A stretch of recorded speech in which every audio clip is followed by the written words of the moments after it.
Hi, everybody. Welcome to the Light Gate. We got a big night tonight ahead of us, and I'm going to give you where we're coming from right now. We are coming from the beautiful city of New Orleans in Louisiana with the United Public Radio Network at 107.7 FM and the United Paranormal Radio Network at 105.3 FM. We are on Roku. Roku, if you can't see us and you can't be in our chat, but we will endeavor to give you every possible way to see in your minds what's going on. We're on YouTube, we're on Facebook, we're on the Light Gate on Facebook as well, and many other destinations. Go, Preston. Hi, Dolly. How are you doing tonight? I'm good. I'm good. Yeah, I had minor technical difficulties with my microphone, but I believe you can hear me now, right? Yes, Okay, absolutely. good. Well, I'm really excited to see all these wonderful, familiar people in chat. I just want to give a quick shout out to some of them. Brian Morgan, hello. Nice to see you here again. And here, of course, is Chris Teen. Always lovely to see you. There's Thirsty and Doxy. Always nice to see you here too. Louise, I knew you said you were going to be here, and here you are. Scuba Maru, always awesome to see you. And who else do we have here? There's Ruth Kleber, says greetings from Canada. And there's Susan. Hi, Susan. I can't wait to talk to you again real soon. And Real Badger, who I believe made it first to my video on YouTube last week. There's One Our Wedding. And who else do we have? Finn. Mandy Lockheed said, so excited for tonight. Thank you, Preston and Dolly, for putting together such great shows. You're very So, welcome, Mandy. oh, Thanks for I watching. forgot to tell you something. Halfway through tonight, when we do our call letter, we're going to put up a little video for the network and for the awards thing that's Oh, coming up. the And we're podcast going to do award. one at the end of the show as well. So we need 5 minutes of time there. Okay. And then go Yeah, ahead. yeah. Sorry. Please vote for the podcast awards because there's some good shows out there that definitely need your vote. Right. Who else do we have in here? Janice Connet says, hello, everyone. This is going to be a great one. I sure hope so. I love, love, love our guest tonight. Here's W. Decker, who says, hi, everyone. Can't wait for another great conversation. So, yeah, all kinds of wonderful guests. John P. Adventures, Night Gazer. Oh, here's Dawn Curtis. Hello, Dawn. And who else do we have in here? Just a lot of you wonderful people. Christopher Harmon. I might miss a few of you guys. I'm scrolling down here. Terry D. And yeah, you guys showed up in droves. So we truly appreciate that. And I think I know why, because our guest is such a good one. I love her so much. I've known her for years and years and years. And tonight on the Light Gate, we are welcoming UFO researcher, crop circle researcher, experiencer and past life therapist, speaker, author, and herself a UFO experiencer, Barbara Lamb. Barbara Lamb is a longtime psychotherapist, having been licensed in 1976, and is a highly trained hypnotherapist and regression therapist since 1984. She had 5 years of training in regression therapy by the International Association for Regression Research and Therapies. She became a trainer for that organization as well as for the Professional Institute of Regression Therapy and the International Board of Regression Therapists. In 1991, she began regressing people to the details of their extraterrestrial encounters and has regressed well over 2,000 people in more than 4,000 regressions. Wow. That's amazing. To those and to other paranormal experiences. Barbara has been a dedicated researcher of the crop circle phenomena since 1990. Dolly, we are going to have to talk about that. I love the crop circles. She has personally visited and investigated hundreds of crop circles in England for 27 years, conducted crop circle tours, and she continues to follow this amazing phenomenon. She has given numerous lectures about crop circles at many groups, large forums, and conferences across the US and other countries, and radio and film interviews on the subject. She's also an author. She's co-authored other books, let's see. She's co-authored the book Crop Circles Revealed with Judith Moore, which has substantial information and pictures of these amazing crop circle patterns laid down in our crops by some mysterious agent. I wonder what it is. She has also co-authored other books, including Alien Experiences with Nadine Lalick. I love that book. And Meet the Hybrids with Mendel Mendonca. She has spoken at every conference you can imagine, including, of course, the big one, Contact in the Desert. She's been on all the major UFO podcasts. She's been featured on TV, including on, of course, Ancient Aliens. No surprise there. And get this, she has received 3 Lifetime Achievement Awards. One from the International UFO Congress, from the Starworks USA Conference, and from the Conscious Life Expo in the field of ufology and for experiencer support. And on top of all of that, she's just also a really nice person. So I'm so excited to invite Barbara Lamb. Let's bring her into the stream. I'll just click her on right now, and there she Hi, is. here I am. Yeah. And I'm excited because Preston, you are really one of my favorite people in the whole wide world. Right back at you, Barbara. You really are. I mean, I just think you are the most delightful, wonderful person. And the research that you have done and all that you have brought out in your many, many books, it's just incredible. I mean, Oh. I don't know if you think of yourself this way, but you certainly are here for a life of really important service. Well, I appreciate that because Yeah. I think we got Yeah, involved in this field very close to the same time. I think so. Yeah, 1991 was my first year of involvement, of actually having about 5 different people that one year, whom I was doing regressions with, to their extraterrestrial encounters that they had had. And that began all of these years of really wonderful, fascinating work. I Right. feel very blessed that I've been fortunate enough to get to do this. I mean, and each person who comes, and it's well over the numbers that you mentioned. Your fault. That's older information, but um, I've probably done about 6,000 regressions now to people's extraterrestrial encounters, plus continuing every now and then to do a past life regression. Or these days, for the last couple of years or so, um, more people than ever have been coming to me to find out about their real soul's purpose.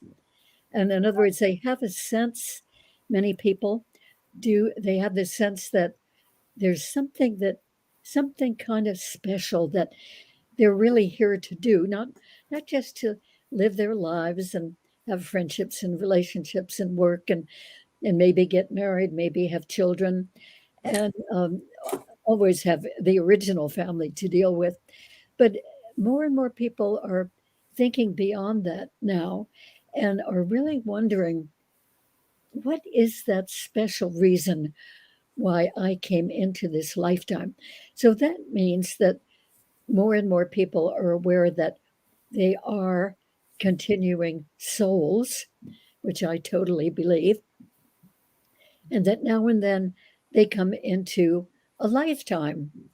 And most of those lifetimes that we know about, or at least that I know about, are lifetimes on Earth. And it once in a while comes up in somebody's regression that they were an extraterrestrial being in a previous lifetime, or maybe even a whole series of previous lifetimes. Yeah, So I think that, I might be included in that actually. I have some memories, just saying. saying, well, and I think that that would certainly fit my knowing of you, Preston, and because you're so interested in this whole subject, so interested not only in the mechanical objects, the UFOs, but in people's experiences with them. So Yeah. it could be that many of us who are interested in this field have been part of another species. In fact, um, I was wondering that about myself.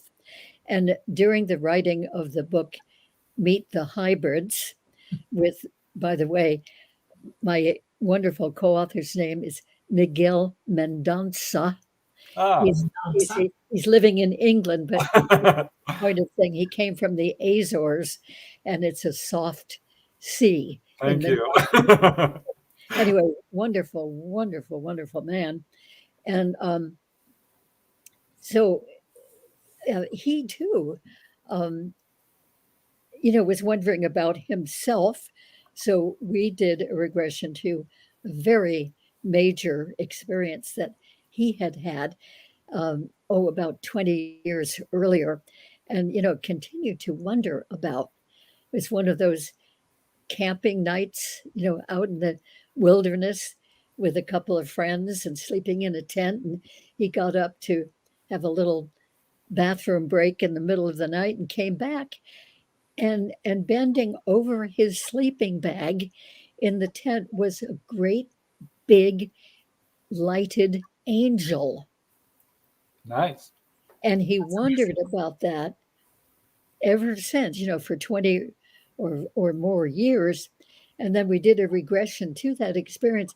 And that being said, I am here so that you know that we are real, meaning not just angels are Right. real, but that beings from other areas of existence, other dimensions, that they do exist. So, what better way for you to know about that than to have your very own personal encounter with one?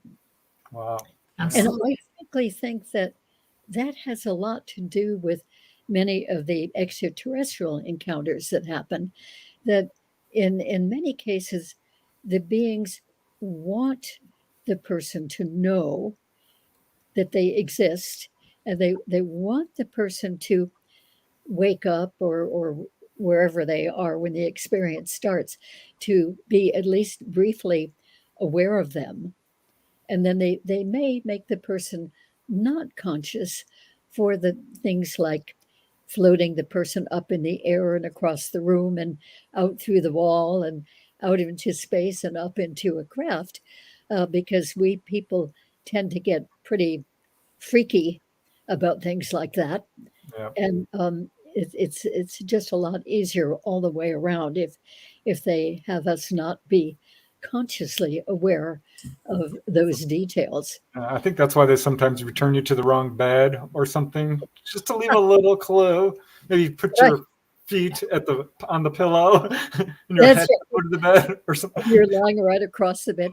Oh, I've had that happen to so many people who've come to me, and sometimes the person has been returned outside of their house, and it might still be in the middle of the night or very, very early morning, just dawn time. And then they try to get in the house. And of course, the house is the doors are locked, and maybe even the security system is still on. And of course, that's really baffling to the person. So how on earth could I have gotten outdoors without setting off the alarm?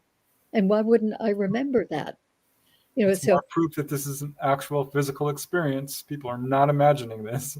that, But we that's have so much to talk about, Barbara. But I know Dolly's chomping at the bit. She really, really wanted you on the show after meeting you at MegaCon or whatever it was. Yeah, MegaCon in 2021. I oh followed you around like a puppy dog, if you remember. yeah. And we had that experience with the sauna people. That was lots of fun. And But what I want to start with, Barbara, is how it all began for you. As a little kid, did you have any encounters? Were you skeptical? I mean, how did this all unfold for you? You know what? I had just such a normal childhood. I don't, and I'm grateful for that. Um, I didn't have any kind of experience of this sort really until I was well into my adult years. I didn't, I, as far as I know, and I've certainly thought a lot about this, Me too. as far, as far as I know, I didn't have any personal encounter experiences with extraterrestrials until 1994. So anyway, I grew up in a just a regular, safe neighborhood, nice parents, uh, a nice older brother who was sometimes nice and sometimes not so nice. But anyway, As older brothers are. yeah, yeah, yeah. And he was a good guy. Grew up to be a good man. He really did. And and anyway, we always were on different paths in life, even though at that point I didn't have that term for it. You know, my path in life. But I just was interested in eventually growing up and helping people, but I didn't know how I would help them. And, you know, as I got older, had more schooling and everything, I was aware that there are certain quote unquote helping professions. You know, there's being a medical doctor or a nurse or a social worker or a teacher or psychotherapist. And I was thinking of, you know, psychiatry and drugs and medication and all that. You know, that didn't appeal to me at all. But still, I always carried within me that wish to be helpful.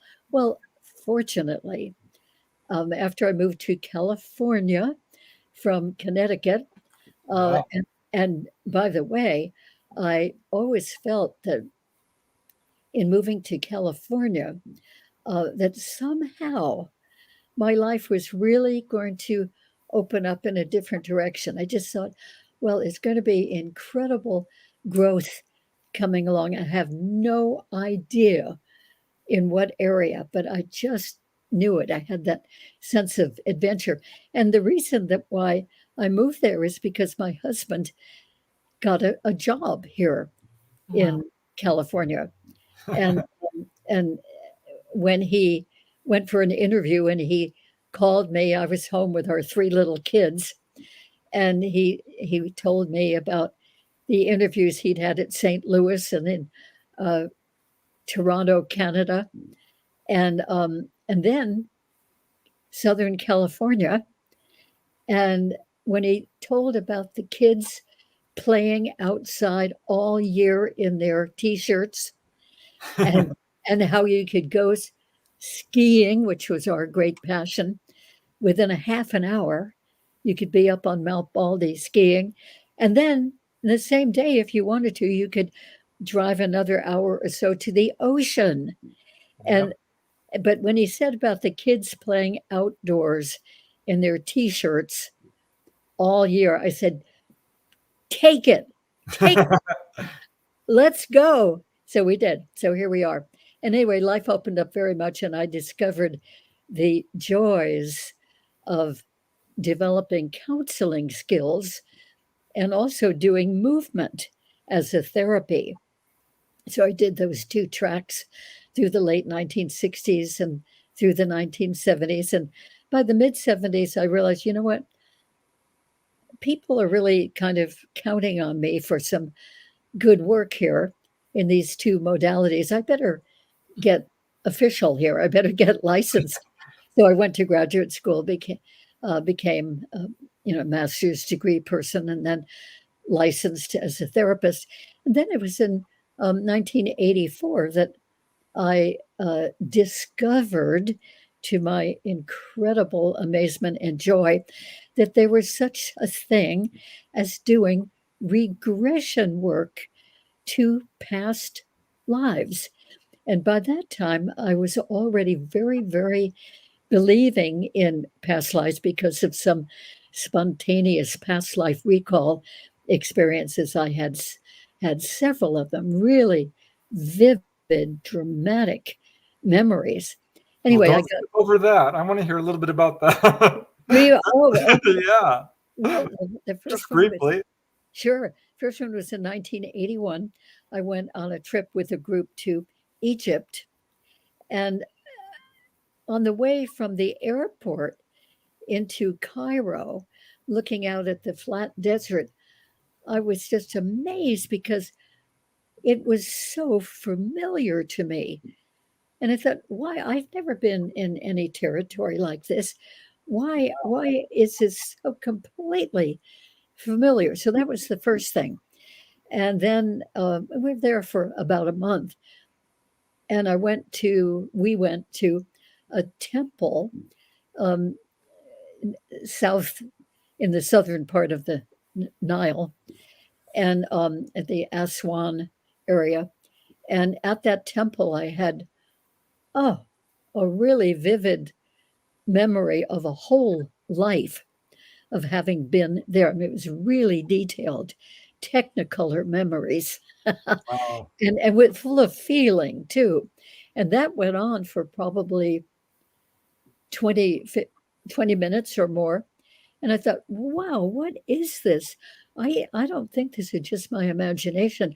And the other outstanding one there was that when we got into the Great Pyramid at Giza and into the king's chamber, our group was standing around the sarcophagus in the king's chamber and doing a ceremony with somebody lying in the sarcophagus.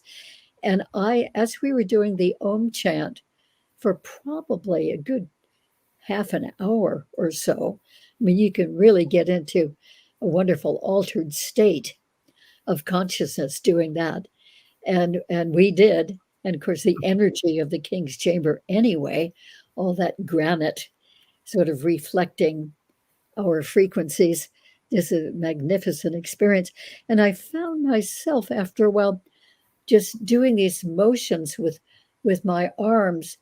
And I began to remember being a priestess with a long, long robe and those big sleeves, and that I was helping the person in the sarcophagus who was alive. Wow. It was not a burial situation, an initiation for that person lying in the sarcophagus.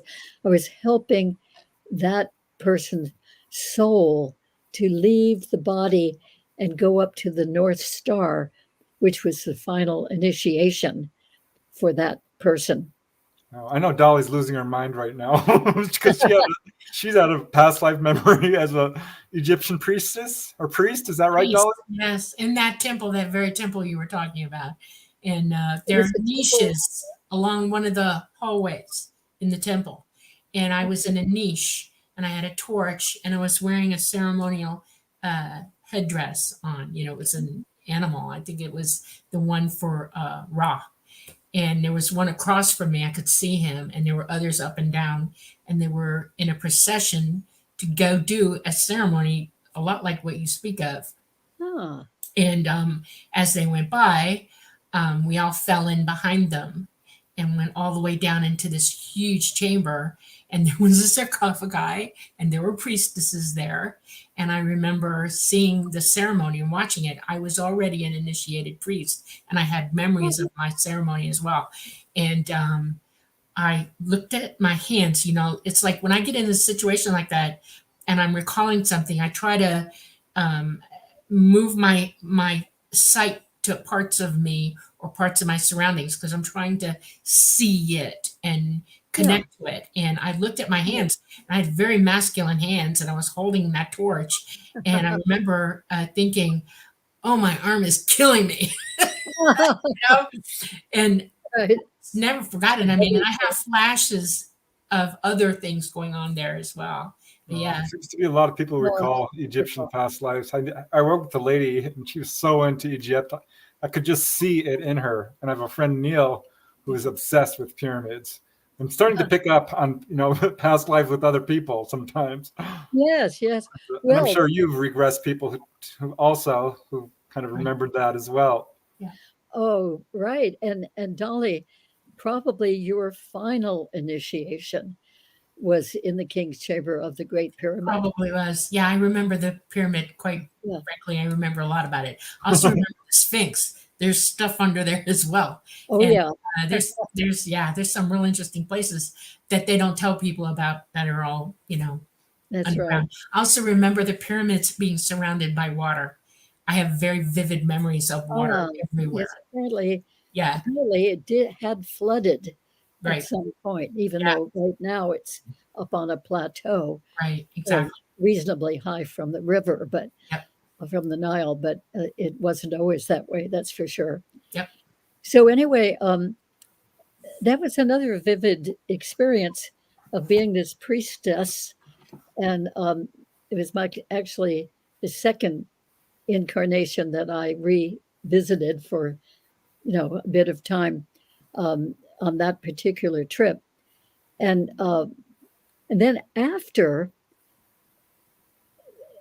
my whole group left and visiting hours were just going to begin. We had been there early morning with special permission, of course, and I had one friend wait with me just to kind of watch out, make sure everything was okay, because I wanted to get into the sarcophagus, and, and I Uh, and I did. yeah. And it's of course, it's granite, so it's a very, very hard floor to lie on. But nevertheless, I was in there for just I think a few moments.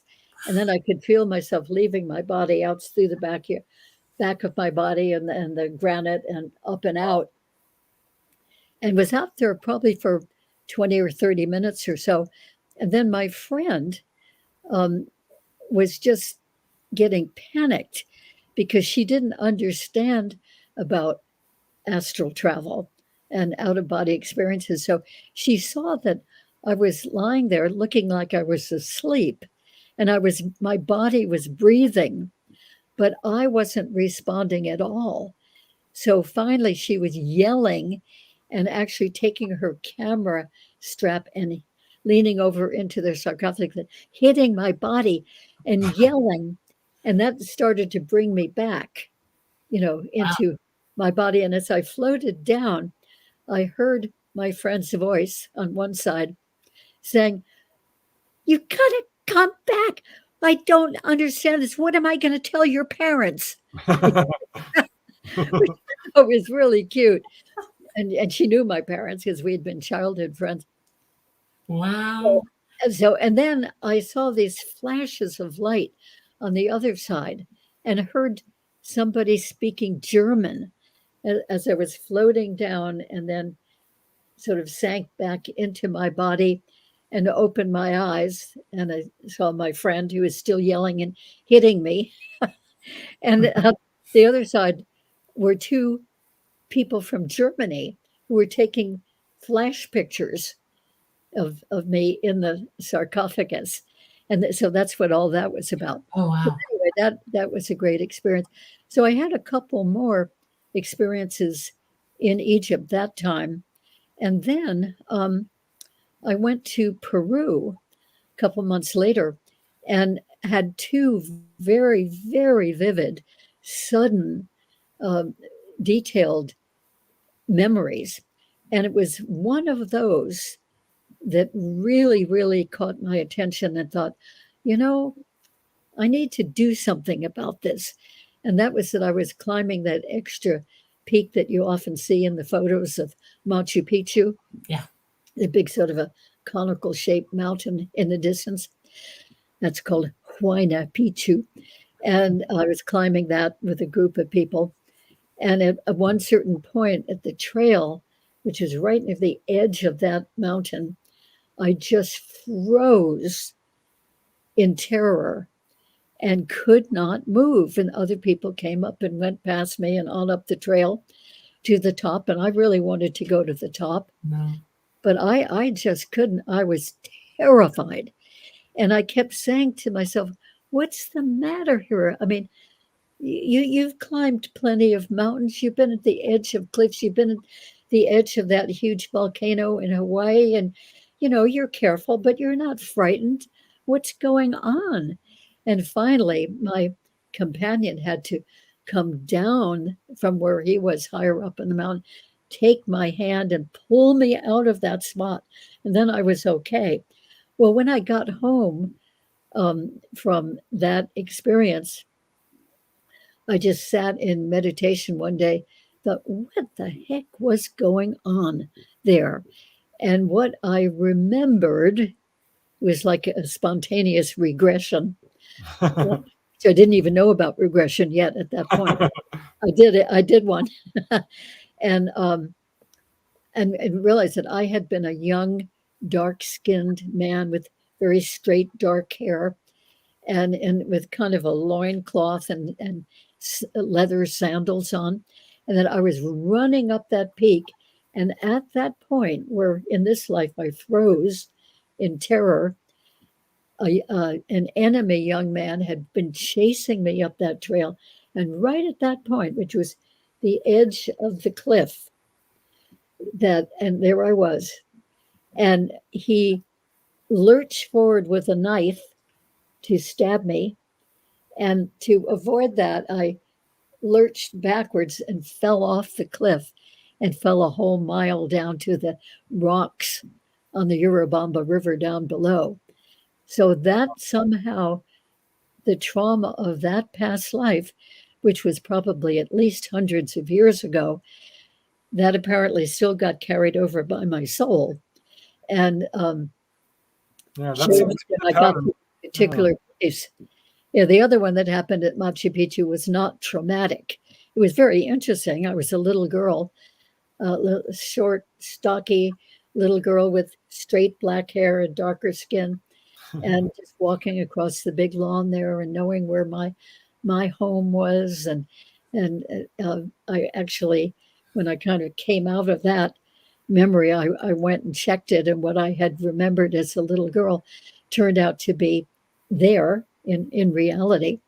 So that was good too. I mean, in other words, there's some real realism about these things. Well, then on my second trip to Egypt, which was 1983, I had more spontaneous past life recalls, as I called them, and one of them was so tragic that I suddenly felt terrible from having felt perfectly fine. And then we went into this underground tomb for the bull gods that were in prominent belief at a particular time in Egypt, especially in the Memphis area. And anyway, and then we rounded a corner in that underground tomb, and suddenly, boom! I had this enormous flash of memory of seeing this beautiful brown-eyed, dark-skinned man crushed under the lid of a bull god sarcophagus, big heavy granite lid, probably that weighed at least a ton, I would guess, and that we were slaves and working on to get that uh, sarcophagus. It was really for the dead bull, Wow. and the lid had slid and crushed this man who was my dearest friend and confidant in that life. We were both men, we were both slaves, and as I was trying to lift the lid off of him, the slave driver was whipping me with a whip, and and there was no way I could lift it myself, and the slave driver wouldn't even let me get help from the other men. We couldn't save my friend. I had to just watch him die in great pain. So that one was full of so much emotion, so much grief. And after being in that tomb, within an hour, we were on a train going down to Luxor. And I told my traveling companion, look, just go into the dining car and have some drinks, have dinner. I just need to be by myself in our compartment. So I took a couple of hours to just go through that whole life and all of those feelings, and I sobbed and grieved heavily. So as a result of that spontaneous recall, I thought, I'm already a therapist by several years now. There must be some way that these past life experiences could be used helpfully, therapeutically. And I didn't know how to do that or that it was even possible to do that for about another year and a half. And then I discovered that there is such a thing as doing hypnotic regressions. And I went to a workshop and had some done on myself, which was about 6 different lifetimes in that one weekend. So that was just absolutely fascinating. And I just felt, this is such a natural for me. I really need to get into this. And it wasn't too long after that I serendipitously, synchronistically went to a meditation evening, one particular evening, and met the woman named Hazel Denning, who had founded the Association for Past Life Research and Therapies, which eventually became the name that you mentioned, Preston, International Association for Regression Research and Therapies, um, and got the 5 years of training because of knowing her. And that's what started my regression work.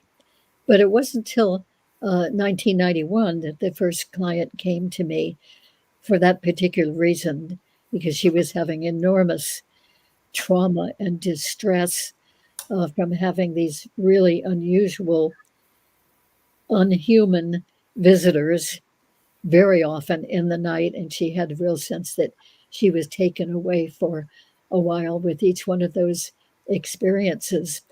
So 6 sessions with her, 6 regressions, and she got completely over her fear about being visited again and was ready to move out into the wilderness with her boyfriend, move Oh, away from her parents.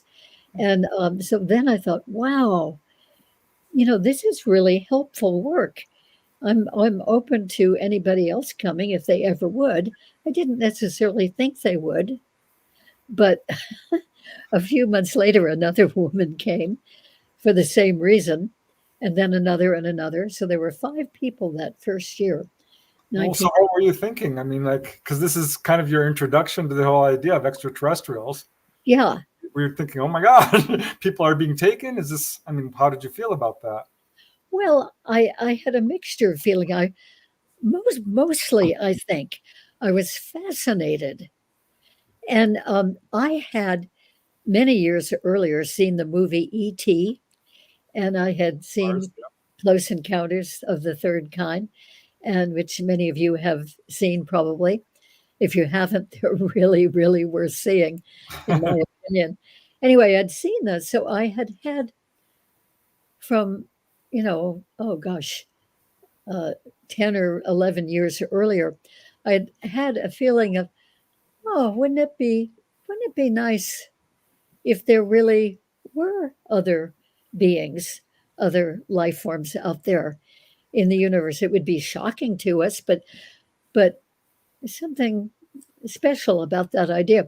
I had also, during those intervening years, early 1980s, I had read the book called The Little Prince about this little, wonderful little guy Love that who book. had hair that looked very much like mine. I really identified with him, blonde and curly, and that he had come to Earth from his own little planet and landed in the desert. I think it was Morocco, the Sahara, which I eventually went to myself. And there he met the pilot of a small crashed airplane, and they became really dear friends. And then the little prince realized after a while it was time for him to go home, which meant to go back up into space and to his planet. And he said, whenever you look up at the night sky and you see one little star sparkling, especially, that's me thinking of you. Oh, And with that, when I read that, I was so moved, even though this was a fictional story as far as we know. Um, anyway, I started crying, and I cried for about 8 hours straight. And my kids kept saying, "Mom, what's the matter?" My husband said, what's going on with you?" And but I was just so deeply touched that another being, another life form from way out there in space could come here and develop a wonderful relationship with a human. So that really, There's oh, something more going on there. yeah, yeah. I mean, to have that reaction for 8 hours, and then a couple of years after that experience, I went to visit my son up at the University of California at Santa Cruz. And it just happened that one of those evenings I was up there, the Little Prince movie was on the Wow. theater in the town Yeah. cinema. And he said he had been there when I had done all that crying a year and a half or so earlier. He said, "Mom, would you like to see that? I know that story means a lot to you." And I thought, "Oh yeah, well, it's been a year and a half or whatever." And so I'm probably okay. I could probably go without crying. And I did very well through the whole movie. And he kept looking at me, you know, "Are you okay, Mom?" So yeah, I'm doing well. But then at the very end, that special scene where the little prince is going to leave, in other words, die, and was talking to the man who he'd become such dear friends with, and the same old phrase, anytime you look up at the night sky and see a little star, especially twinkling, it's just me thinking of you. And then the tears started flooding again. I just thought that's the sweetest thing. And You I identify with that somehow, though? I mean, do you have a feeling maybe that you have somebody looking out for you like that? That's what I was thinking. What a I nice was. question. What a very nice question. I never thought specifically about that, but yeah, maybe I All can. that kind of emotion out of you, I would assume Yeah, so. That there's somebody up there watching you intently who talks to right. you even, So you that know? opened me to the idea as Yeah. I began to learn about ETs and abductions and UFOs. I carried with me that idea. You know what? I bet there are some beings who really are lovely and very positive and even very loving. And so when I began to hear that from clients, I did not suggest that Mhm. to anyone, but when that would come out in some people's regressions, oh, I just knew it was true. And then of course, you see there are many, many, many beings out there of various kinds.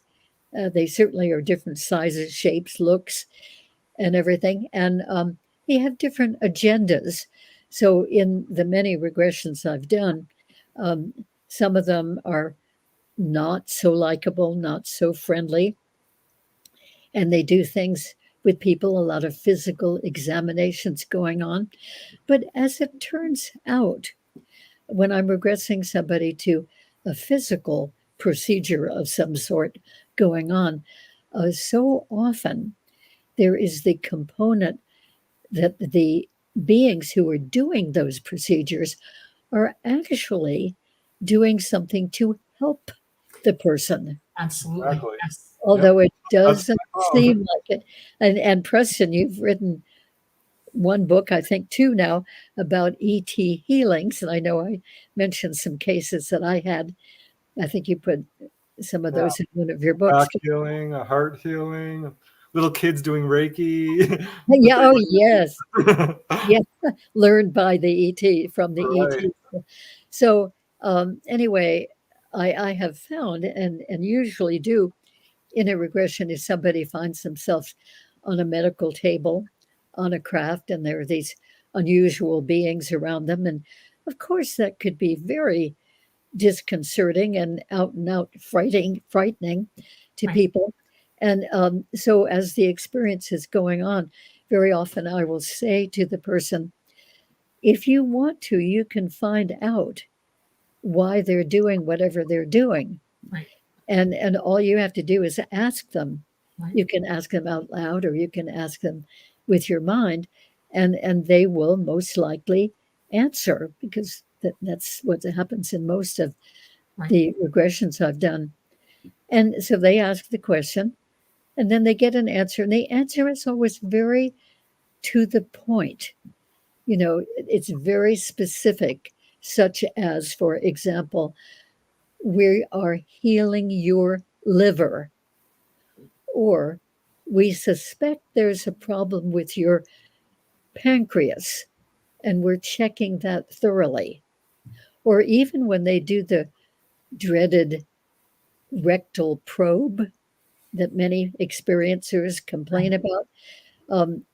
In a couple of my sessions, when the person has asked, "Why are you doing that to me?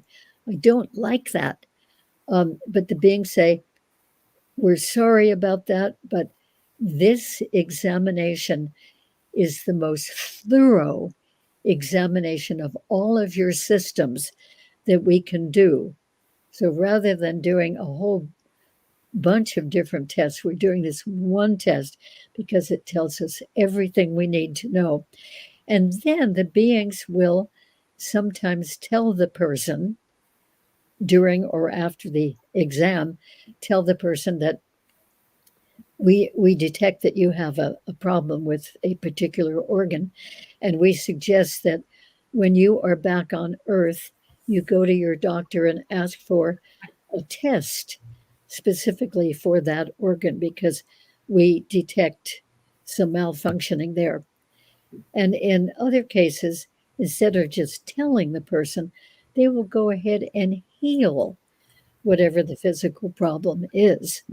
I'm so So, glad you're saying that right now. There's a huge point that is so important to make to the masses on this planet. yeah, Some people ask, well, why haven't I been healed by them? And the answer generally is your karma is subjecting them not to be able to touch that. But they're telling you to go to your doctor because you do need to work on this. This is your journey, your path, that you have to find this out. And right. we're giving you a clue and you need to go that way. And And that's a very, very useful clue because maybe absolutely the person hasn't been aware that they right. have a problem with that particular organ. Exactly. Or maybe they've been feeling kind of crummy, but they haven't known what it was, and maybe their doctor didn't even know Right. what it was. Right. Yeah. Exactly. Yeah, I So have case after case of that. A guy had a major heart issues. He didn't know it, had an ET appear, and he had an impulse to go to the doctor and ended up having an immediate triple bypass. The doctor wow. was amazed he was alive. Right. Yeah. I mean, that's very dramatic, I must say. And they also sometimes will come and heal a person right here at home, Oh yeah. person's home. Absolutely. I mean, that frequently happens. It's not always just on the spaceship. And in fact, that very first client I had back in 1991, in one of the regressions, well, she was healed twice Hmm. by different beings. And the first one, she had had a very painful ear infection at one point. And during that infection time, uh, she was lying in bed at night on her back and noticed that in the middle of the night that there were three tall white beings. And when I say white, I mean really white, chalk white or paper white. And the three beings rolled her over onto her side with the infected ear on the upside. And she was aware, she was kind of in and out of consciousness, but she was aware that there were these long, they felt like very long, thin fingers in her ear doing something. And then she just kind of, went out of consciousness. And then in the morning, when she woke up, the ear pain was completely gone. The infection had completely healed up. So, I mean, what a wonderful thing. Oh, yeah. Absolutely. Alien experiences. Thank you for putting that up there. I Yeah, have this is a what really big question at this point. It's burning in me, okay? Have Yes. you had since you began doing this, working with people and regressing them and talking about ETs, have you ever had an experience from that moment forward? I mean, have you had in your life any at all after? Yes, I had. Well, I began doing this work Yeah. began doing this work in 1991, and then in 1994, I was having conversations with an extraterrestrial being remotely through the channeling of one of my clients. And this wonderful being who said he's on the binary star system of Antares, he said, it's on your star maps. He said, we don't have a name for it, but we know that you humans name everything. But anyway, I used to have wonderful conversations with him through the wonderful ability of this particular client who would bring him through often in our sessions for, oh gosh, 10 or 11 years. And so in 1994, in January, he said, Barbara, if you would like to, you can be taken for the making of a crop circle. And he knew that I was going every summer, very dedicated to doing that work in England. And I said, oh, wow, thank you. Wow, gulp. I'm not sure. Anyway, it took me 6 months and many more regressions too to ET experiences. But anyway, about 6 months later, when it was time for me to actually leave to fly to England for crop circles, I had another conversation with this wonderful being and said, I've decided I would like to have that experience. How can I bring that about? And he said, well, you have to ask them and you have to keep on asking them and not just once, but give it some time. I mean, really stay with it. And you have to convince them that since you have not been having experiences of this sort, but now you would like it, and be specific.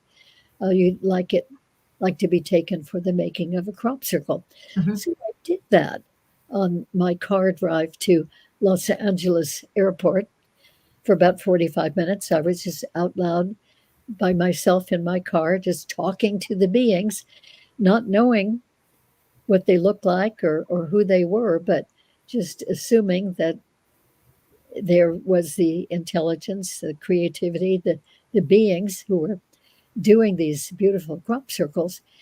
And I noticed that as I was talking about it, I was getting more and more excited. And my energy was really, really strong about it. I was complimenting them on all the incredible crop circles they'd already made and what a gift it was to us and a gift to the earth itself, and on and on and on. And then I got to the airport, flew to England, and did about 3.5 weeks of other things like visiting other crop circles, being at a conference, speaking at a conference, doing a little sightseeing with my husband over there. And then uh, back with the conference group again the night before our last day of going out to find crop circles, I suddenly thought, I don't think anything like that has happened. And this is my last night. If it's ever going to happen, it needs to happen now. So I was really thinking about that pretty intensely, got into bed, turned off the bedside lamp, and then almost immediately I could see three short figures with big heads and little necks, little bodies, coming toward me from the area of the window. Uh, there was night light coming through the window behind them. So they were looking like silhouettes to me. I never really did get a good look at their faces. But anyway, they came toward me, and then I was out of conscious awareness until the alarm clock woke me up the next morning, a few hours later. And then we all had breakfast, and we got into a big double-decker bus and drove about 45 minutes. And I was on the top deck looking out at all the fields for any possible sign of a new crop circle.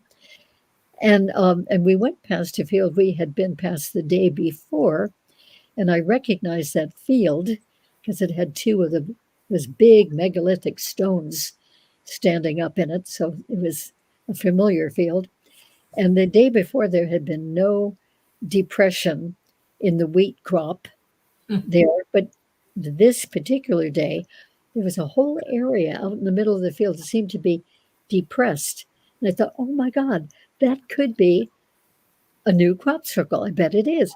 So when the bus stopped, I ran down the stairs and jumped out of the bus and joined my friend who was following in a rented car and said, I think there's a new crop circle back there. And she Wow. said, get in, we'll leave the group and we'll go. And two other ladies happened to hear this and they said, can we come too? So four of us went back about half a mile to where that field was and went into the field along the tractor track. And yes, indeed, it was a beautiful, beautiful crop circle. And make a long story short, I found out in regression after getting home again, after being home for about 10 days or so, that was the crop circle that I had been taken for the making of the previous night. And everything about it just fit together. Wow. Do you have a picture of it? I asked. Yes, I do. Does Preston have it? I don't think so. Do you have the Crop Circles Revealed book right there? I do, yeah. Put that up. Okay, so in the colored pictures in the front of the book are the colored pictures, and not I have the cover. That's what we want. Okay, but this crop circle that I made is in the pictures. Yes, good, thank you. So that picture is not actually. It's the one with it's a square and it has like 4 cross of different pictures of crop circles. I was looking at it yesterday. That's why I'm asking. I can go get it if you just wait a moment. Yeah, sure. Sure. Okay. Yeah. Where did I see that? Yeah. What I love about these crop circles is they're so obviously meaningful. Right. And they're so beautiful. And for those who don't believe in crop circles, it's not Doug and Dave. Dr. Levengood did scientific research on these crop circles and proved beyond any reasonable doubt that these are not human-made because the nodes in the wheat stalks have been exposed to some type of apparent radiation, which has caused the cell structure to be altered significantly. Right. Okay, Barbara, put Barbara up on the big screen. All right, hold on a second. Let me just remove that. Okay, so it's hard for me to see it with okay, it's the brown one. Oh, wait, okay, I see what you're doing. Wait a minute. Oh, I'm sorry. No, it's this one with all the circles. Is that showing? I can't see the screen with the book in front of me. So it's a series of circles going around in a circle, and then it's surrounded by a ring. Now, this happens to be the last in a series of about 22 or 23 crop circles that happened that year, 1994, which were following the actual happening in space of the Shoemaker-Levy comet. That's right. Hurtling across the sky with 21 pieces in it. Right. And they all collided with Jupiter. Right. In the same spot. Right. And so it took, about 23 days or so to do that. Right. Well, they were two massive objects first, and then they broke apart. The closer they got to Jupiter, they started breaking apart. And they almost hit like they were waiting their turn. Boom, boom, boom, boom, boom. Yeah, and you right. hitting on the surface. And it was incredible. I mean, incredible to see this happening. It was totally cool.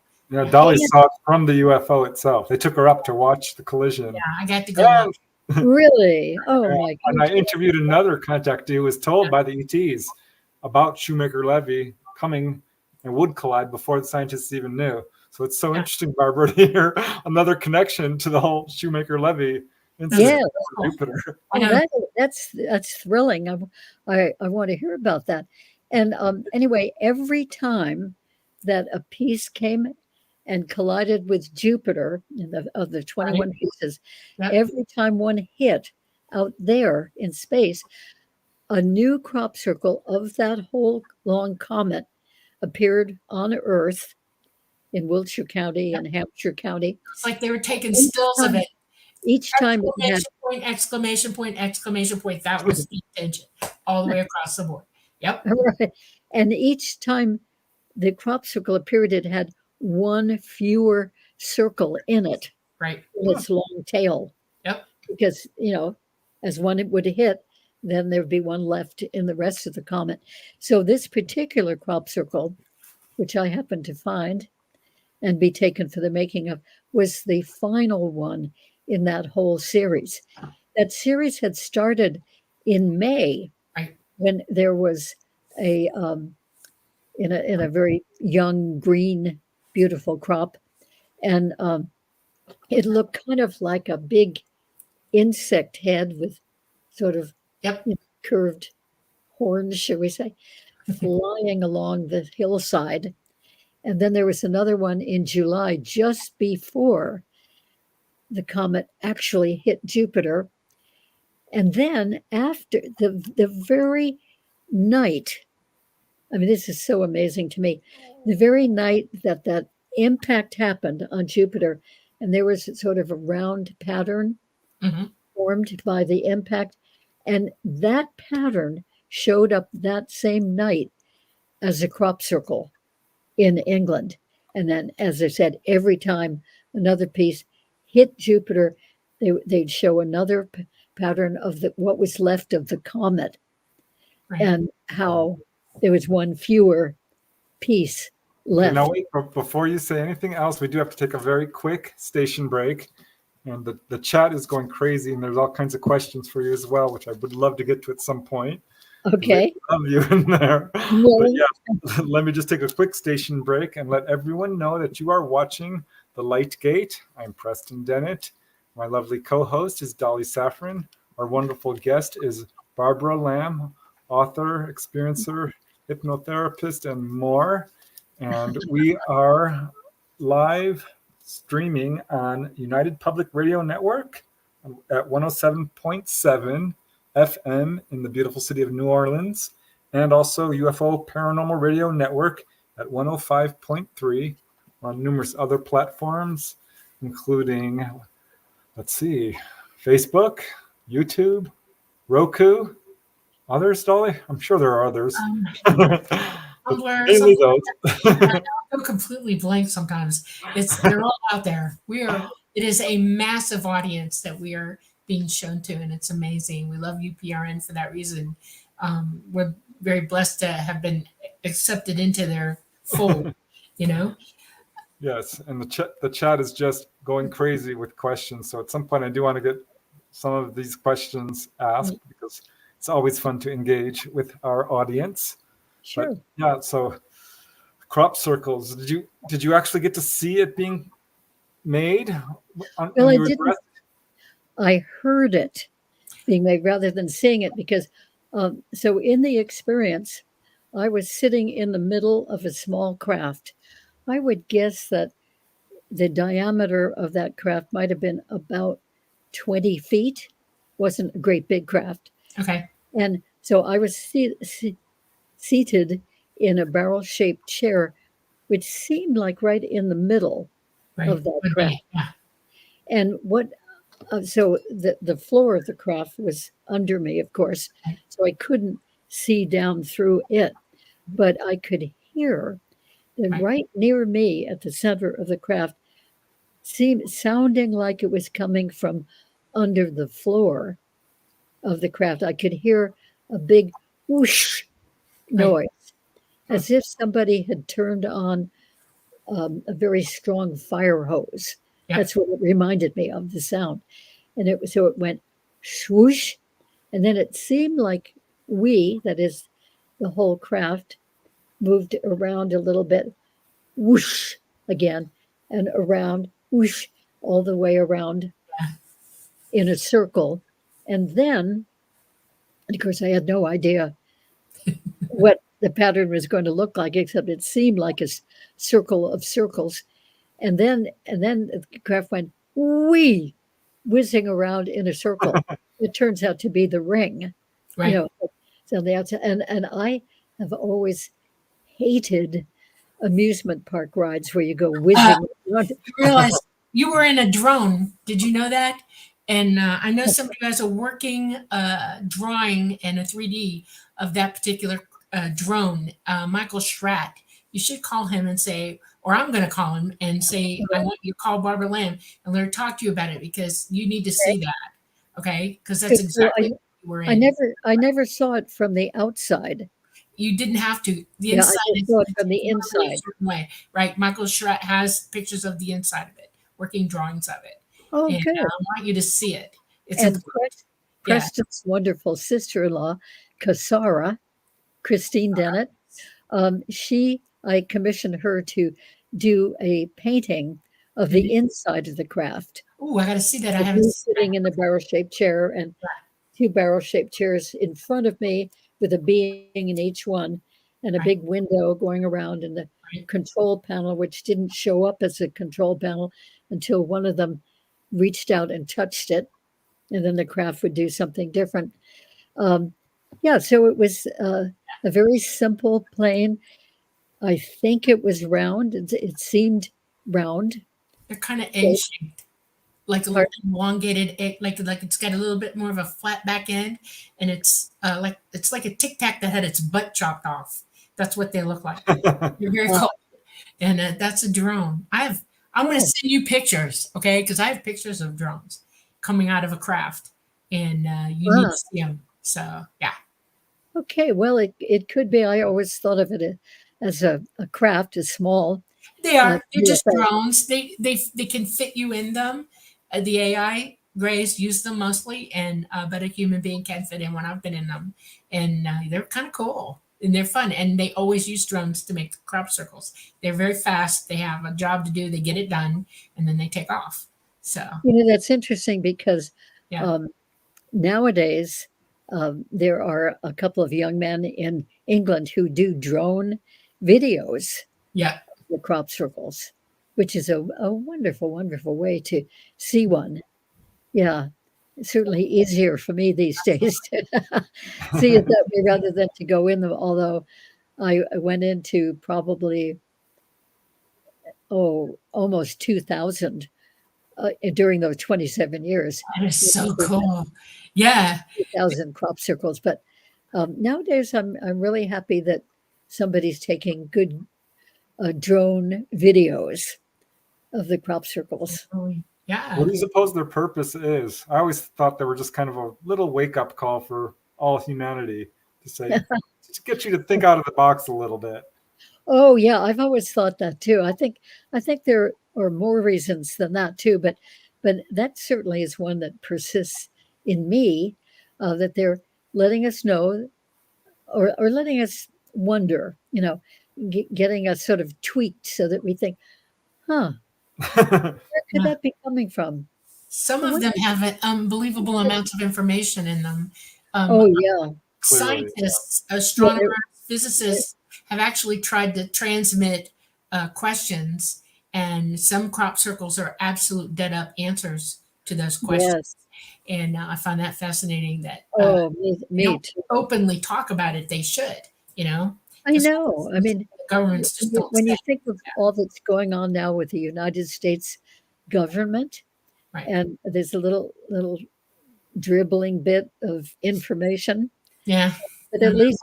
at least opening up for official people to be reporting Right. the sightings that they're having. So, I mean, that's a big step, and I'm very glad that that's happened, and hopefully more specifics will be coming out too. But I think that the crop circles have a number of different purposes. Of course, it's our guess. It's not that they leave a letter saying we put this here because you know. But I think one of the things that um, they are doing, as well as sort of waking us up and getting us to think in a larger context of, wow, I wonder if they're coming from out there. If that's true, what could be making them? I mean, Yeah. you think there's other life out there? I don't So, know. so that's a wonderful thing. Yeah. Um, yeah, and Good then I think, question. And I just got a message. Do it. Okay. Voyager 1. I'm going to say this real quick. Voyager 1, NASA just reported that they cleared up its brain malfunction and they used another computer to help it clear it up. It is now transmitting billions of miles away from us back to Earth. It is still alive. It is still go. Okay. So they're oh, still getting information from it. But on Voyager is a disk and has a lot of information on it. And one of those things is it shows where we are in our solar system, third planet. It has a picture of a human beings on it, male and female, it has all kinds of things. It shows our DNA strands. And there's a crop circle out there, and I'm hoping you've seen it, where a crop circle out in space, you mean? no, on Earth in Oh, England that has a answer from that disk. In other words, they sent back the question that Voyager posed: "Who are you? Are you like us?" And there's a crop circle out there in England that has almost the same uh, question put back to us, showing them the answer. There's a being that looks like ET, shows their DNA strand, it has their body type, things like that. Have you seen that one? well, yes, that was in 2001 Yeah. in Hampshire County, and so the huge radio telescope at Arecibo in Yeah. 1974, under the direction of Frank Drake, they had sent out this message, Right. the M13 star cluster, or anyone else who would pick it up, and telling about our chemical components, our mineral components, Uh-huh. our double helix DNA, Yeah. our population, our relation to our one sun, and our transmission mechanism, and yeah, the silhouette of a human man with Uh-huh. a small head and a much larger body, and then so that went out in 1974, and Uh-huh. then 2001 in an English field, which, by the way, was right next to England's largest radio telescope Right. uh, in Exactly. Hampshire Yeah. County. And so it came back the same looking pattern exactly. We call it a glyph because it's not a circular form; it's a long rectangular form, Right. and it was apparently, it seems, showing their chemical components, their mineral Right. components, their um, DNA, which has an extra strand Yep. instead of double helix, it's Right. triple, and then a little figure of their being, which is a larger head on a much smaller, Right. shorter That's right. body, Yeah.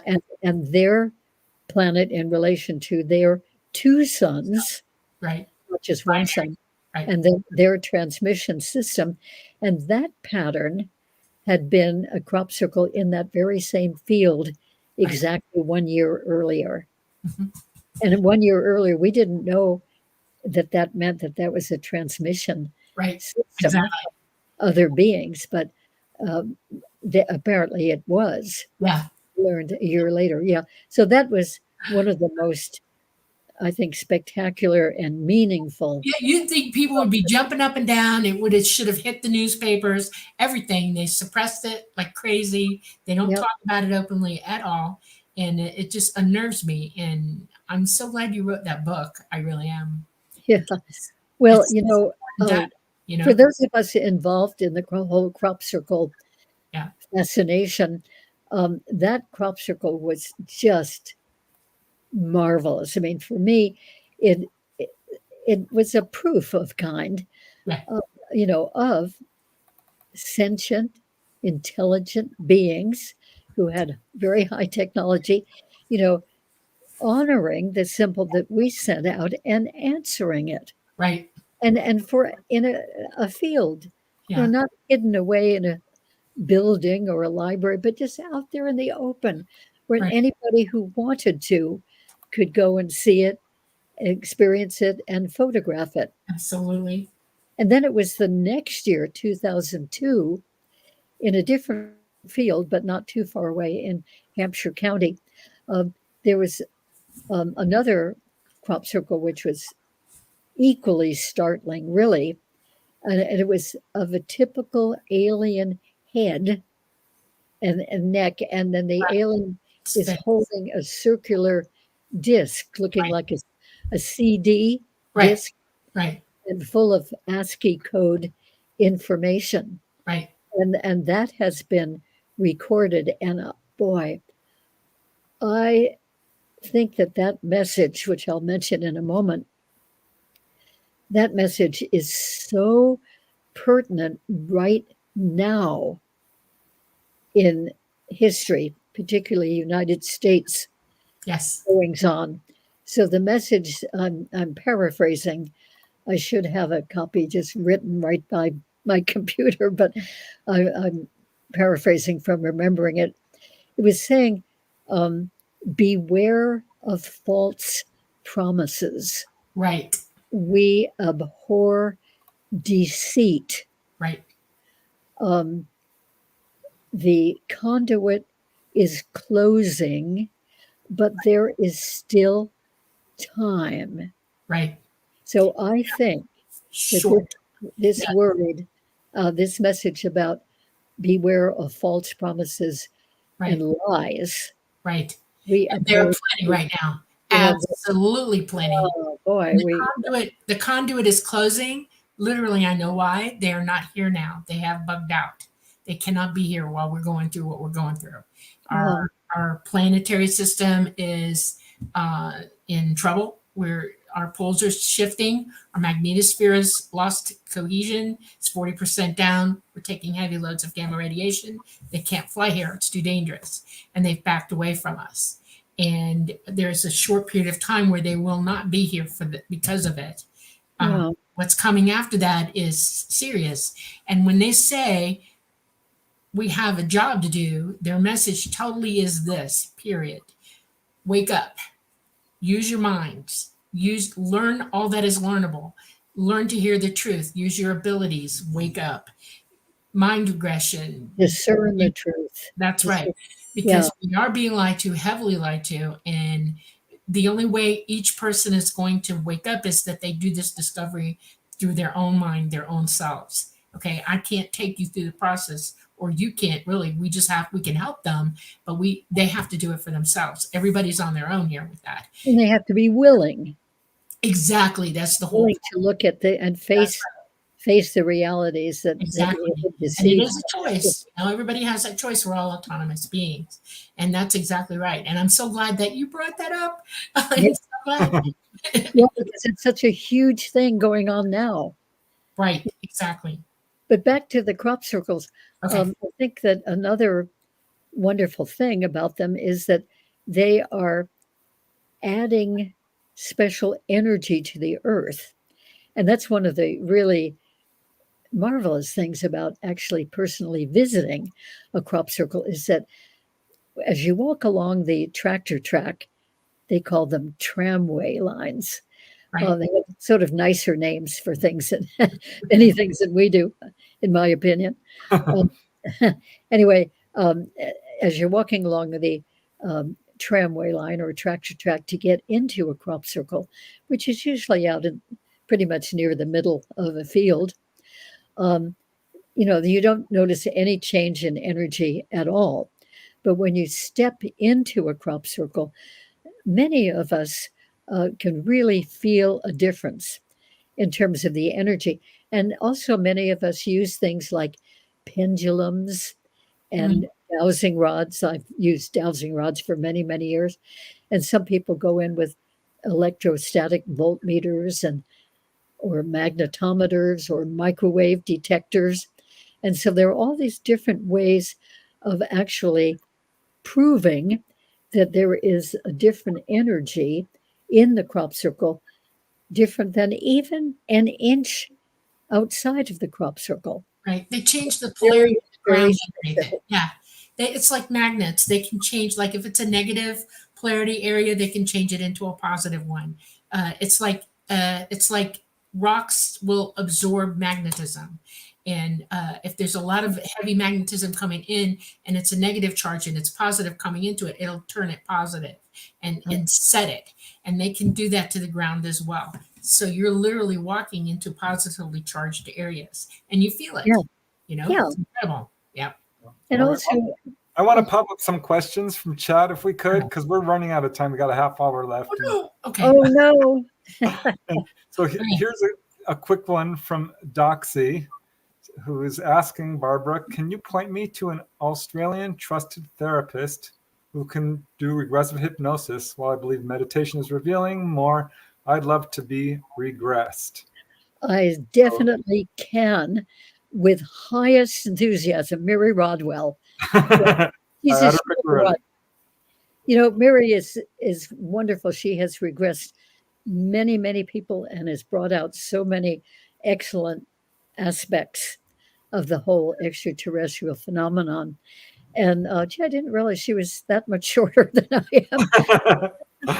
Anyway, we're very good friends. And one time at a conference, somebody said to Mary, how did you and Barbara get to know each other? Because Barbara's in California and you're in Australia. And Mary, in her wonderful, cute way, she said, well, when I first saw Barbara, I just went, bang. And that meant said, bang, I know this person. So we feel we've probably been together in previous life. Anyway, she's a wonderful, wonderful hypnotherapist, very, very experienced in doing this, very honoring. She's a lovely, safe person to be with. So I thoroughly recommend her. You're very fortunate if you can have a session with her. Yeah, I certainly know about her. And here's another question from Doxy, which I would like to expand upon. She's talking about being a lion in past life, and are there lion aliens? And I'm curious, Barbara, how many different types of ETs you've run across in your research? Oh, yeah. Well, thank you, Doxy. Yeah, there are lion beings out there.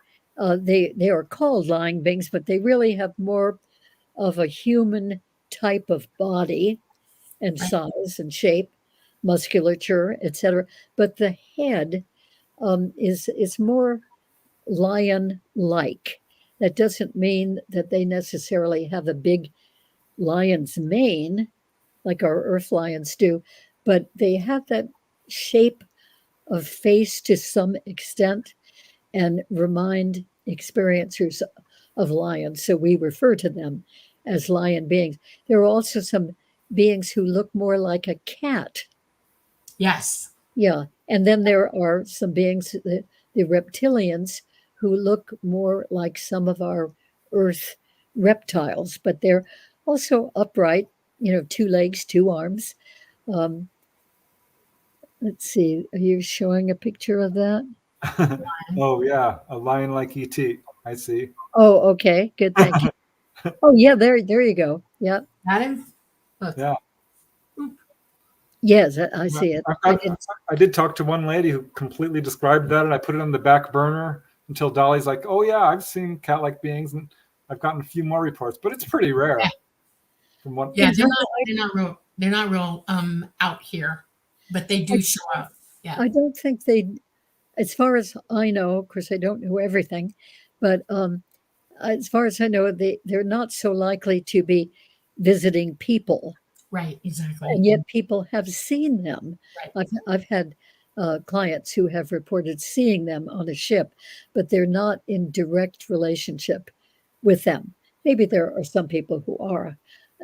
I don't know about that. But then being a lion in a past life, that part of your question, I personally don't necessarily think that we have lifetimes as animals. I have regressed people to having a pet that they have now or have had in this life who was part of a past life experience, but it was still a pet rather than right. the person having been one of those. I think that there are different opinions about that. And I can just say that in the many, many past life regressions that I have done, I have not ever had the experience of somebody having really been a different animal form. Right, right. So that's really all I can say about that. Well, Water Lily's saying a big hello to Barbara, one of the nicest souls in the UFO community. Oh, Yes, thank you. she is. You I are really? And I love, remember going to your UFO support group. I've been to a lot of them, and oh, everyone was just really lovely and friendly, and there wasn't yes. a lot of the fear you'd see in some of the other groups, which I thought was really amazing. And we had some weird stuff happen every now and then. I Right. do. And then your sister-in-law, Kasara, at least a couple of times, maybe more than that, came to my experiencer group at home, which was in my home in Claremont, California, Southern California. And it was a wonderful thing because anybody who wanted to could go into the other room with her and describe one of the beings that they had been having experiences with. And Kasara would keep drawing with pastel, chalk pastels, keep drawing the being and erasing it when necessary until she got the perfect likeness of what the person had experienced with that being. I mean, what a gift, since people don't seem to be able to take photographs of the beings and they wish they could show them to somebody else and to see them again. So Kasara was able to do that absolutely beautifully. By the way, oh, I guess I said that she commissioned doing the inside of the ship that I was taken to in 1994.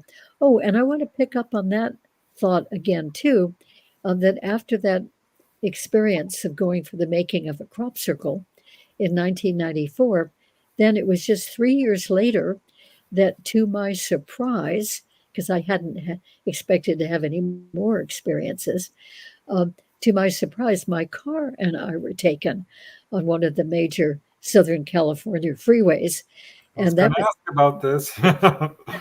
that was a whole different group of beings, and for a different purpose. And it was a wonderful experience. And I had the good fortune to be regressed to that experience by Dolores Cannon. This was Wow. 1997. And the being, well, Dolores always really went for it. She to get all the information she possibly could, and she was really, really good at it. And the beings um, who came through the regressions that she did seemed to be very interested in giving information, and she knew that they knew. I think that she was very sincere about it. She was going to share it with other humans so they could know more about the beings out there in space. And so, anyway, she kept asking questions. And at the end of the being, this was a tall white being and with really big eyes and wonderful being. And there were lots of little ones, all looking exactly alike, about 3 to 4 feet tall, and kind of a bluish gray, a silvery, bluish silvery skin. I thought of it as, and the really big almond shaped eyes, but they were a dark blue, and they were, in my opinion, absolutely adorable, funny, because they were so childlike and so curious and nudging each other out of the way, so they could get closer to this human, to me. Anyway, the whole purpose for that abduction, shall we say, was to take information from my brain about all the people, and that was a few hundred people I had regressed to extraterrestrial encounters at that point in time by 1997. And at the end of that session, and it was obvious that we had to stop because Dolores had some other commitment, and the tape recorder had just run out. So the being said, if you would like to have more information from me, I would be perfectly happy to give it to you. Just get together like you did today and do the same thing, and I will be there and answer questions. So we thanked him, and 2.5 months later, Dolores and I got together again when she came out to do some work in Los Angeles. And this time I had a long list of questions to ask the being, and he had a long list of questions. So that's what that whole session was for. Wow. 2 hours was answering lots of questions. And by the way, Dolores Cannon put most of that information in the book that she was just completing at that time, Mhm. her book called The Custodians. And the last two chapters are full of the information about my encounter experience. And instead of calling me Barbara the therapist, I wasn't ready to have it sort of publicly out there that I too was having experiences. Uh, After a while, I didn't mind. Like right now, I don't mind talking about it, but then I wasn't ready for that. And so she calls me Bonnie the investigator. But the last two chapters of The Custodians is full of that information, lots of information that he gave. He was a very, very cooperative extraterrestrial being. And then um, a few years after that, in the early 2000s, I had a remarkable experience um, in my home by myself one afternoon, walking from my study room through the living room to go to some other part of the house. And there was lots of sunlight coming in the living room window. As soon as I entered the living room, I was really surprised because there was somebody standing in the middle of the living room. You know, as I said, lots of sunlight coming in. So I could see it clearly.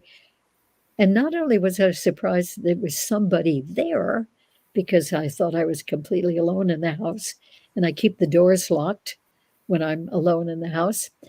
And this being was a reptilian male being standing there.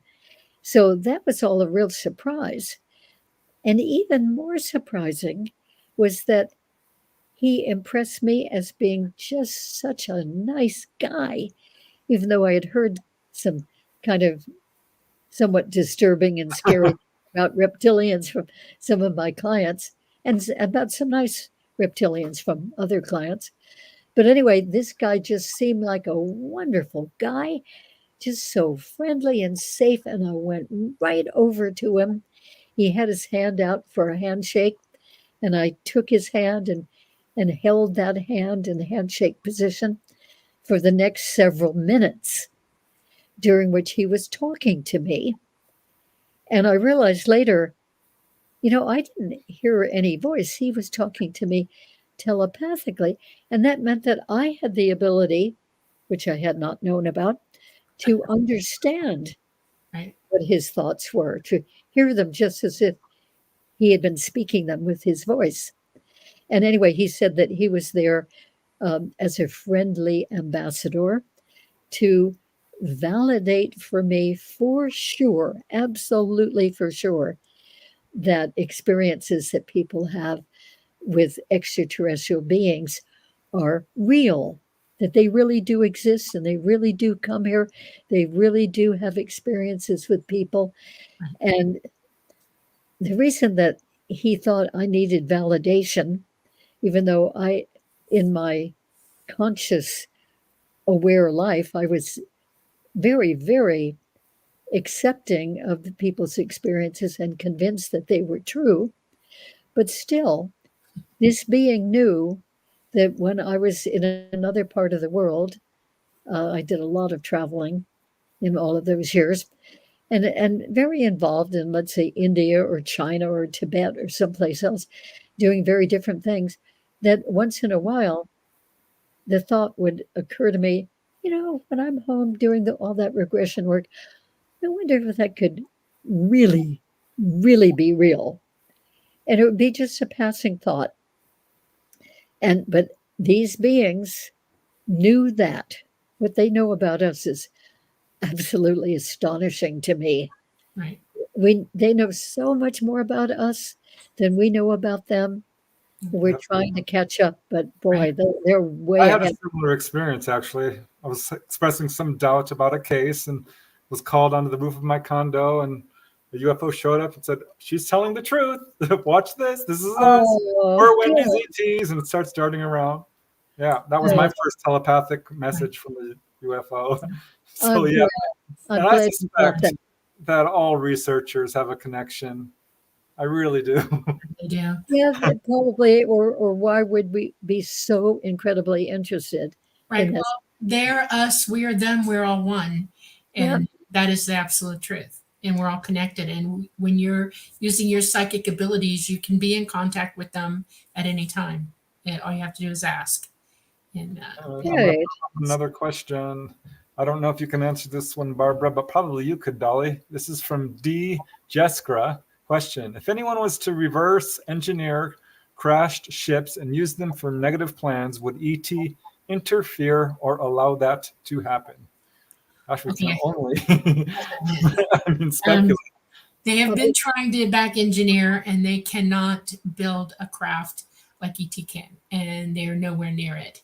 Yes, they are using their back engineering plans to do negative things with those Mm, craft. We are our own worst enemies in this, in that we caused all our own problems. We have allowed this to occur, and they can't. We're autonomous beings, and so are they. And as long as we don't take it to them, uh, we are only have ourselves to thank for this, and we're the only ones who are going to suffer for it. They will not directly intervene. They have tried many, many times to show us the error of our ways and to show us that we're behaving negatively, and the powers that be on this planet are not getting it or won't get it. Take your pick. But yes, we can build bombs and guns and lasers out of anything, and we do use back engineered craft to load them up with the ability to hurt people. Have you oh, ever gotten information on that sort of thing, Barbara, in your regressions with people? yes, bits and pieces of it all added up. It's very much like what you have said, Dolly. Yeah. Yeah. It's sad to me. It's one of those things that I have to live with, knowing it, and it's not happy.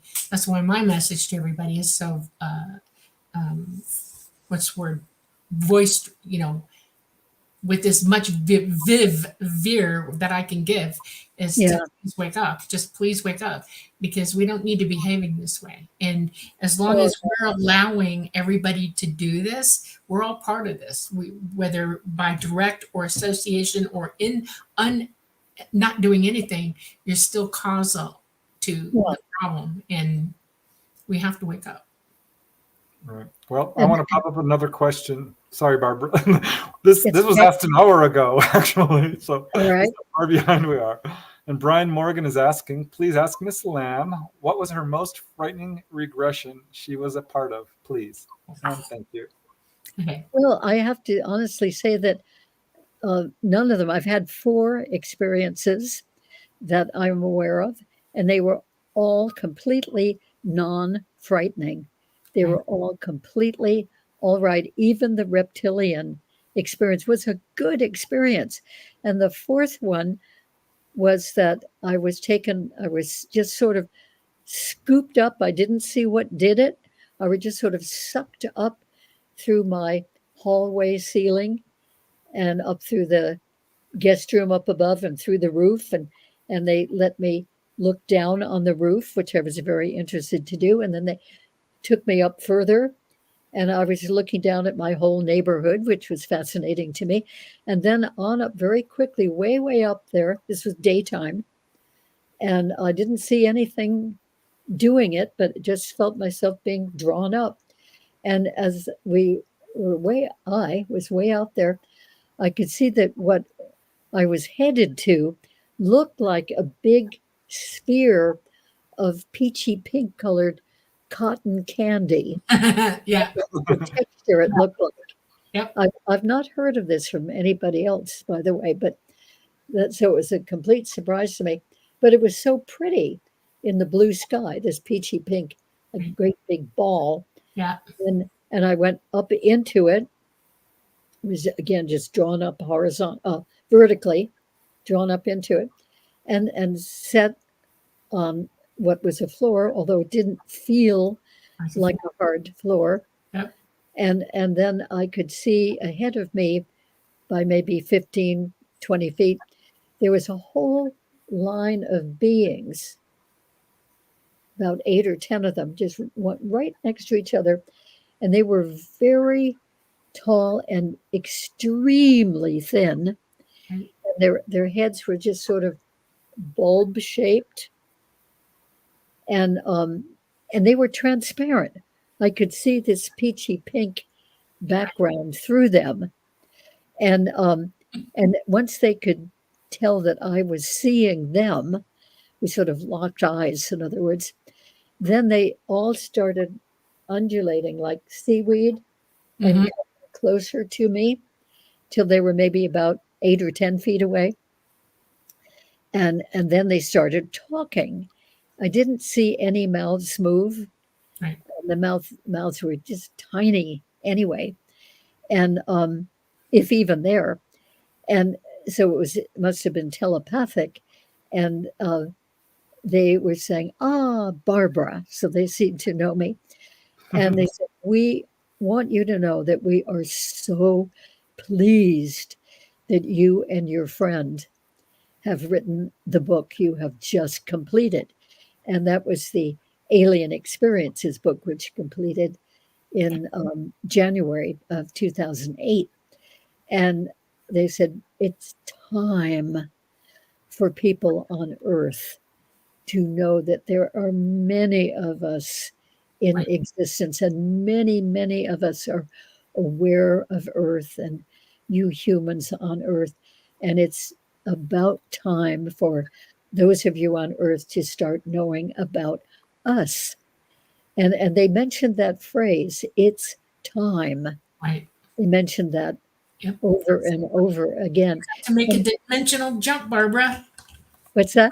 You got to make a dimensional jump. They were in phase. Yeah. That's why everything looked like it did.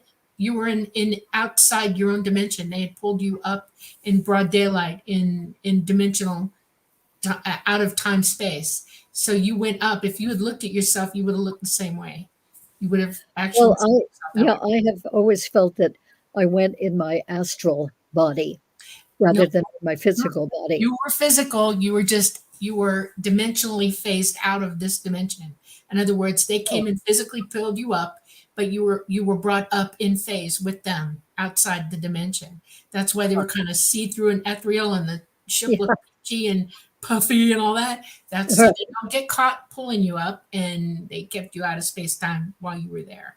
So Okay. that's the Well, it was lovely, yep. and they just seemed so sweet and gentle Yeah, and loving, yeah, knowing, yeah. accepting, All love. complimentary, Absolutely. and You they met also Tall Grays, they, by the way. Yeah. You they, met Tall Grays. That's who you saw. You, that's what. you met Tall Grays. That's who you met. Well, I These are wouldn't the say things they that I were. deal with all the time. Yeah. Tall I, Grays. that's not what I saw. What did you see? They they looked like very tall, thin plants, Yeah. like a I, scallion right. or In um, dimensional flux, that's how they would look. But they're tall grays. You described the shape of the head perfectly, and their height, and they're very, very thin. My contact mama is probably 6 foot, between 6'2" and 6'4". I've never measured her, but she probably weighs 80 pounds, soaking wet. I'm not kidding you. And ah, she is what we're in dimensional flux. She does that. She looks like grass. We all do. We all oh, look weird. We glow. We do all kinds of stuff when we're yeah, out of dimension. Yeah, but you described yeah. those are all grays. Oh, good. All Yeah, right, thank you. I didn't know that. yeah. So Well, anyway, Janice says th- Alien Experiences is a fantastic book. It has a great chapter on exploring your personal experiences that is so very helpful for those wondering if they have been visited. Yep. So yeah, really good reviews on your Yep. book, Barbara. Yep. Oh, that's wonderful. Yep. Well, my co-author Nadine Lalich was absolutely wonderful, and she was a lifelong experiencer herself, and that's why she came to me initially, Uh-huh. to start exploring some of her Wow. experiences that she had had, and during the process of that, she said, "Gosh, Barbara, you've had so much experience with this, you know so much. Why don't we write a book together?" So we decided to do that. That's Yeah, fantastic. and then the beings in that experience, they went on to tell me, and they used the word brilliant. They said, "It's a brilliant combination, you and Nadine Lalich." And and they mentioned all of her qualities, and they mentioned my qualities, which balance each other out very, very nicely. Mhm. So um, that was wonderful. So it's another case of really being convinced that they know so much more about us. How they do that, I don't know, but they maybe they do remote viewing or something similar to what some of our human people do. Yes. But anyway, it's just fantastic. So, Preston, you showed there for just a moment this book, Alien Yes. Experiences, which is geared for children, and it's about children's experiences with extraterrestrial beings. And I have worked with a number of children, done regressions with some of them, and just simply talked to others who remember a remarkable amount because they were not shut down by anybody. In other words, when they would talk to their parents about it, the parents would say, "Oh, tell me more," and would ask questions to bring out more. So there was quite a lot that they remembered. And this book is designed for children to validate their experiences if they're having those experiences, and to acquaint other children with the fact that these experiences are happening for many. And we like the fact that it can open up conversations with Right. their parents or whichever adults would be reading it to them. And I have found, I've gotten feedback that some parents have been reading it to their kids and suddenly remember, oh my God, that happened to me. I remember being on the spaceship and seeing Earth from the window, seeing that in the distance. Or I remember all these other beings who look so different from each other watching when I was having a physical exam or whatever the scenario is. So we have about 18 different scenarios that come from real children's real happenings. And it's just being republished now, right now as we speak. Right. It's a publisher having a new edition published of it. So any of Cool. these books can be found on my website. There's an order form on the website. So Meet the Hybrids. It's about the ET human hybrids. And I've been discovering that there are quite a number of people who have come to me over the last few years who do seem to have all the earmarks of the 8 hybrids we did extensive long interviews with. And they have the same characteristics, the same kind of experiences. So there are more people who are coming into awareness that they are partly ET. They were born here, raised here, live here, but they have some extraterrestrial DNA, usually from more than one species, too. It's Right. usually a group, maybe 3 or 4 or 5 or 6 different species of beings who are all working together. And they all have many visits with the ETs whose DNA they have, and they welcome these visits. They're not horrified. They don't consider them abductions. They Correct. consider it Contacts. a privilege when they're taken on the Barbara, ship. I'm a hybrid. Okay, I'm not surprised. Right. Yeah. Welcome, And I welcome don't to. I don't think of anything as abduction. It is all contact. You know, Yeah. and I like the word abduction. It's a human word and it is negative, and Oh, that's not yeah. what it's about. Right. So I I'd, don't like this I'd, contact. I'd rather call it an encounter or experience Right. or contact. So So overall, Barbara, would you say that this is good news for us? The whole fact that we're being visited by these ETs, because there's so much negativity and fear and confusion and disinformation. I But know I think there are some beings who are not to our liking, and they do things that we do not like. I do think that's part of the whole phenomenon. But from the work that I've done, when we really get into it, even things like the physical exams on a hard, cold medical table where the pretty person much can't the worst move. I hear is that. Yeah, yes. And but even then, when we really look into it in the regression, I mean, almost always, well, I would say always, they it's discovered that there's something good, helpful, useful going on for that person, Right. and that that person may have many other kinds of things happening Right. with the beings on other occasions. It's not all just physical exams and stuff like that, but sometimes people are taken just simply for learning more, for being taught wonderful things like how to heal other people or how to heal animals. That comes up You're- a lot, actually. yes, yes. In addition to being healed themselves if they need healing. And they're taught a whole range of psychic abilities that they may not have been aware that they had. But those are really fostered and encouraged and taught and assisted. And they are taught about many different kinds of things. And so many people, having had the regressions, they realize, oh, I didn't have to be worried about that. Of course not. Right. Maybe they had been very worried about it beforehand.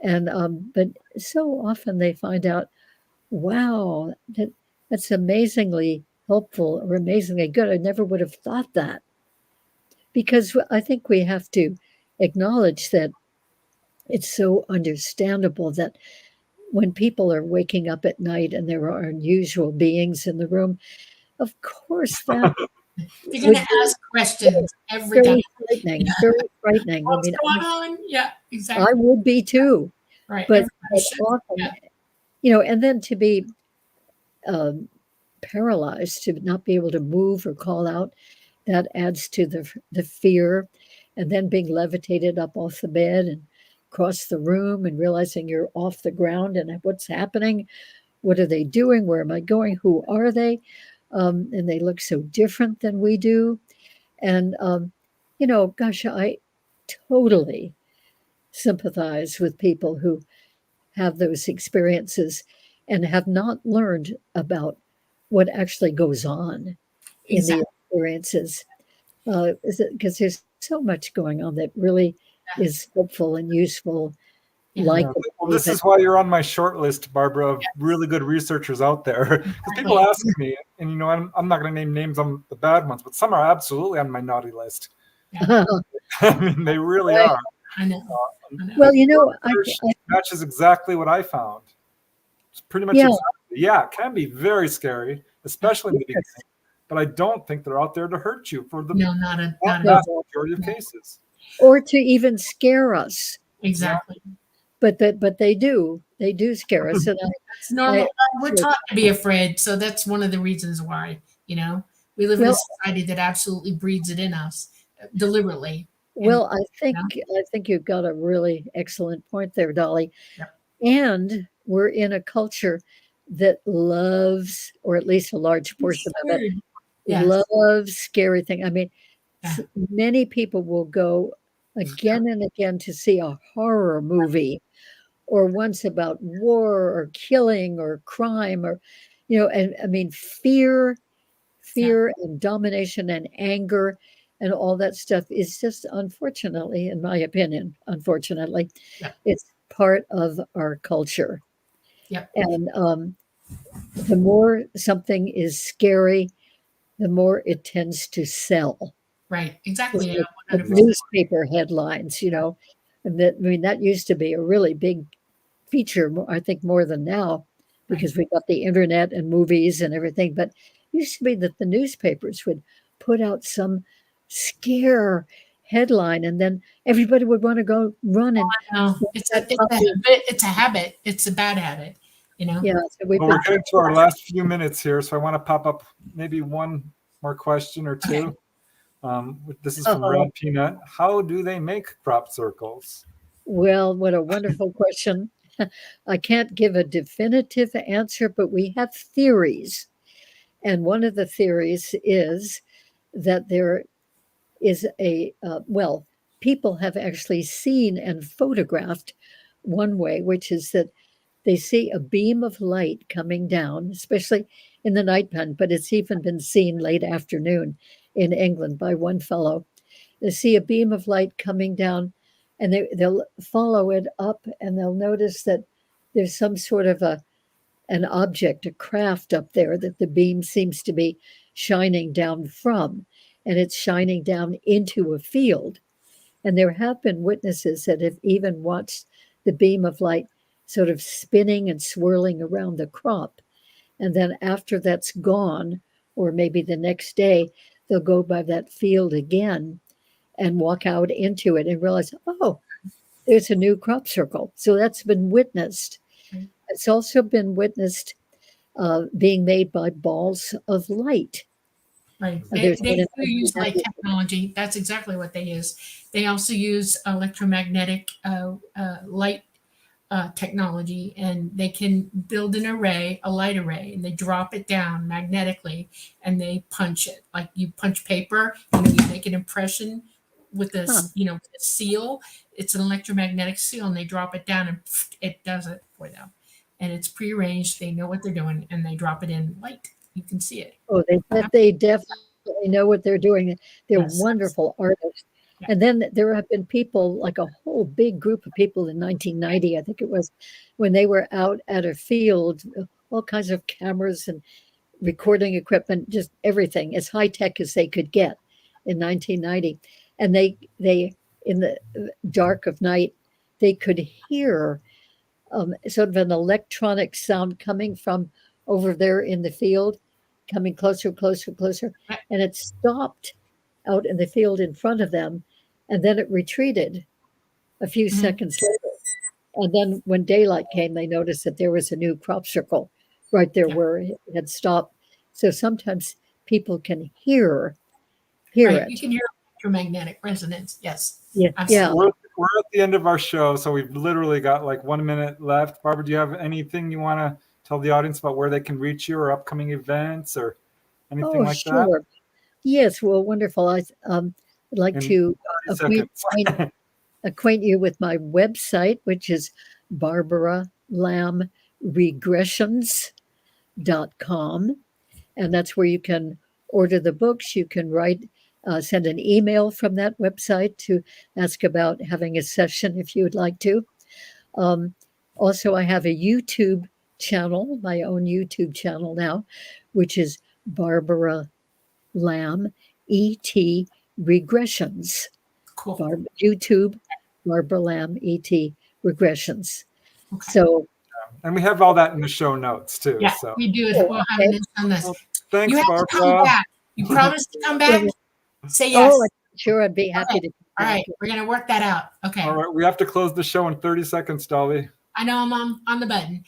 Good night, everybody. This has been the Light Gate. We're coming to you from UPRN 107.7 FM in Louisiana and United Paranormal Radio Network 105.3. Love y'all. Come see us again. Night, night. Thanks, Barbara. Bye. Thank you. It's been great.